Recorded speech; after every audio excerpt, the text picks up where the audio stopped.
घर का दरवाजा खटखटाता है कोई मेहमान। पिता अपने बेटे से कहते हैं, जाकर कह दो मैं घर पर नहीं हूं।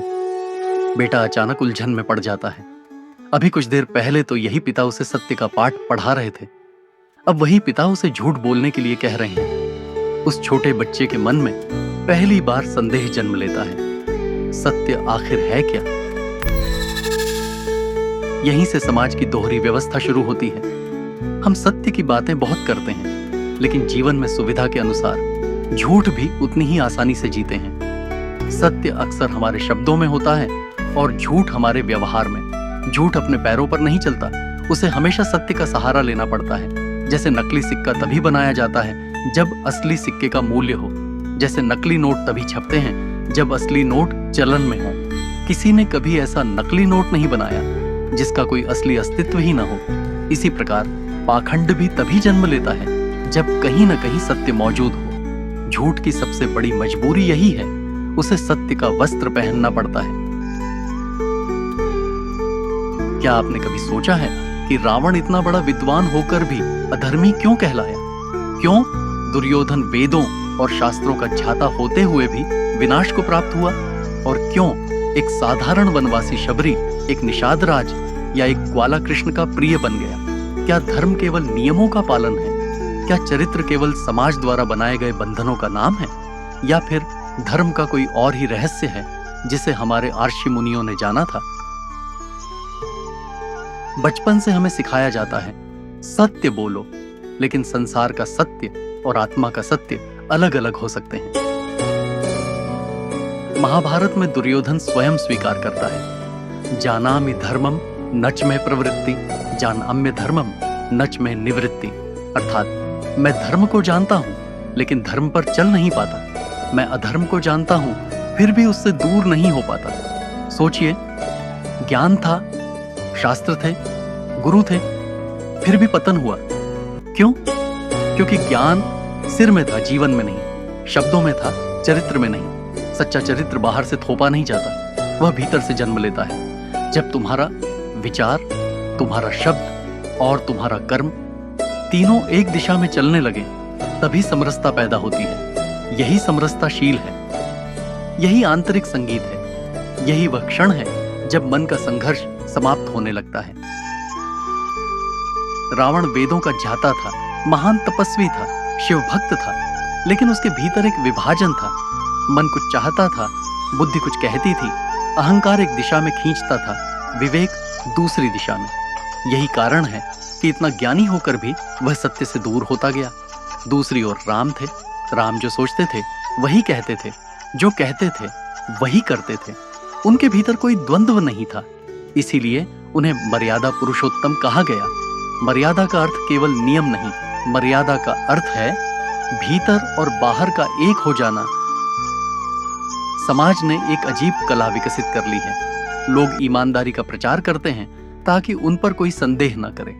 जो व्यक्ति हर समय अपनी सज्जनता की घोषणा करता फिरता है, कभी कभी उसके भीतर सबसे बड़ा भय छिपा होता है। जो बार बार कहता है, मैं बहुत धर्मात्मा हूं, हो सकता है वह स्वयं भी अपने मन को समझाने की कोशिश कर रहा हो, क्योंकि जो वास्तव में सुगंधित फूल होता है उसे अपनी सुगंध का प्रचार नहीं करना पड़ता। महाभारत में भीष्म पितामह का जीवन देखिए। वे धर्म जानते थे, द्रौपदी के अपमान को भी अधर्म मानते थे, लेकिन प्रतिज्ञा और राजभक्ति के कारण मौन रहे। यही मौन उनके जीवन का सबसे बड़ा दुख बन गया। शरशैया पर लेटे हुए भीष्म केवल शरीर की पीड़ा नहीं सह रहे थे, वे उस अंतर्द्वंद्व की पीड़ा भी भोग रहे थे, जहां आत्मा कुछ और कह रही थी और कर्म कुछ और हो रहा था। जब मन, वचन और कर्म अलग अलग दिशाओं में चलने लगे तो भीतर युद्ध शुरू हो जाता है। यही महाभारत है। फिर समाज ने चरित्र नाम का एक और शब्द गढ़ लिया। चरित्र का अर्थ धीरे धीरे यह बना दिया गया कि दूसरों द्वारा तय किए गए नियमों का पालन करो। लेकिन क्या चरित्र वास्तव में इतना ही है? यदि बाहर कुछ और दिख रहा हो और भीतर कुछ और चल रहा हो, तो क्या वह चरित्र है? यदि होंठ प्रार्थना कर रहे हो और मन भटक रहा हो, तो क्या वह धार्मिकता है? यदि शरीर मंदिर में बैठा हो और चेतना कहीं और घूम रही हो, तो क्या वह साधना है? भगवान श्री कृष्ण अर्जुन से कहते हैं, स्वधर्मे निधनम श्रेय, अर्थात अपने सत्य में जीना श्रेष्ठ है, दूसरों के बनाए हुए जीवन को जीना नहीं। कृष्ण अर्जुन से ये नहीं कहते कि समाज क्या कहेगा, वे यह भी नहीं कहते कि लोग तुम्हें चरित्रवान मानेंगे या नहीं। वे केवल इतना कहते हैं, अपने अंतरात्मा के सत्य को पहचानो और फिर उसी के अनुसार कर्म करो। सच्चा चरित्र बाहर से थोपा नहीं जाता, वह भीतर से जन्म लेता है। जब तुम्हारा विचार, तुम्हारा शब्द और तुम्हारा कर्म तीनों एक दिशा में चलने लगे, तभी समरसता पैदा होती है। यही समरसता शील है, यही आंतरिक संगीत है, यही वह क्षण है जब मन का संघर्ष समाप्त होने लगता है। अधिकांश लोग इसलिए दुखी नहीं हैं कि वे बुरे हैं, वे इसलिए दुखी हैं क्योंकि वे दो हिस्सों में बंटे हुए हैं। मन एक दिशा में भाग रहा है और जीवन दूसरी दिशा में खींचा जा रहा है। भीतर इच्छा कुछ और है, बाहर प्रदर्शन कुछ और। यही द्वंद्व पीड़ा बन जाता है। जब पूरा राज्य हिरण्यकशिपु की पूजा कर रहा था, तब एक छोटा बालक प्रहलाद खड़ा हुआ। उसने कहा, मेरे लिए केवल नारायण सत्य है। पूरा संसार उसके विरोध में था, लेकिन उसका अंतःकरण उसके साथ था। यही चरित्र है। चरित्र भीड़ का अनुसरण नहीं करता, चरित्र सत्य का अनुसरण करता है। समाज अक्सर डरपोक लोगों को चरित्रवान कह देता है, क्योंकि उन्होंने कभी जोखिम नहीं लिया। लेकिन भय और चरित्र एक नहीं है। डर के कारण रुका हुआ व्यक्ति चरित्रवान नहीं हो जाता, और साहस के बिना कोई वास्तविक परिवर्तन संभव नहीं।